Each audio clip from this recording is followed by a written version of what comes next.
We've got a fourth member to our storm team now. Instead of Olaf, we're going to call him Orion, just for you there, Chief. We'll be crossing Highway 84 somewhere between Post and Justisburg. So if you live in either one of those communities, you need to be headed to your safe place. The moon was kind of hidden by something in the sky. I think they're called clouds, Kathleen, but glad to see him back in our area. Check this out.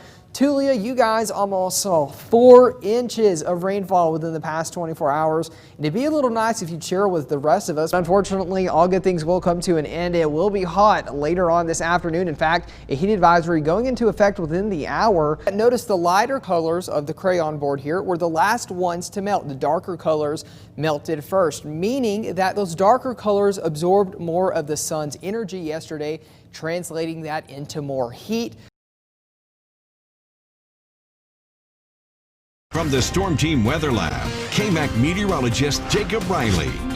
Well, good Thursday morning. We are starting your Friday junior off a little chilly out there. Temperatures currently ranging from the upper 40s into the middle 50s. A few lower 60s on the board as well, but we're all starting to see those winds shift across our area. We did have a cold front move through early this morning, and that's bringing us in some cooler air from the north and east right now. Sustained wind speeds in Lubbock of 12 miles per hour, 10 miles per hour in Dimmitt, 13 in Clovis, and 10 in Brownville. Notice the wind still shifting a little bit to our south, and that's because that's where our cold front is currently located. That cold front continuing to push through our area, the one that we saw earlier this week, well on off across the east coast now. But this trough that's digging through our region, that's what's bringing us the cooler air today and tomorrow. But notice this ridge out west. This is what's going to bring us the heat as we head into next week. Out on our Overton West live sky view, though, you can see the moon high and bright in the sky still early this Thursday morning.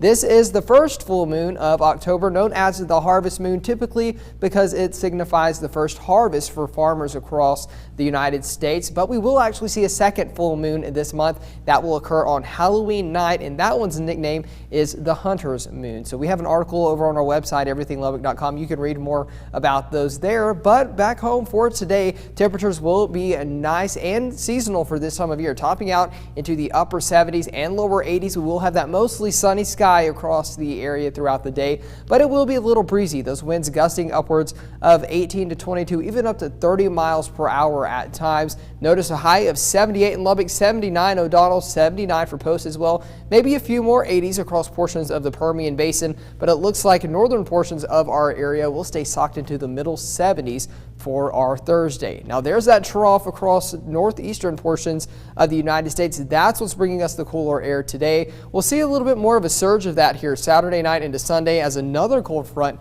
starts to move into our area. But next week, that's when that high pressure system begins to build into our area, and that's going to warm us up and unfortunately keep us dry. So notice the cold front moving through with maybe a few rain showers across north central portions of Texas, but back here in the South Plains where we need that precipitation the most, we're just not going to get it, unfortunately. We will see a little bit more of that cooler air, but Monday into Tuesday, those temperatures will begin to warm back up. Over the next 6 to 10 days, though, below average chances for precipitation here pretty much across the entire United States with the exception of Florida and the Pacific Northwest. And then when we take a look at temperatures, those above average temperatures start to make their way back into our area as well. So we may be looking at a hot-tober here over the next couple of weeks as temperatures start to increase due to that ridge of high pressure.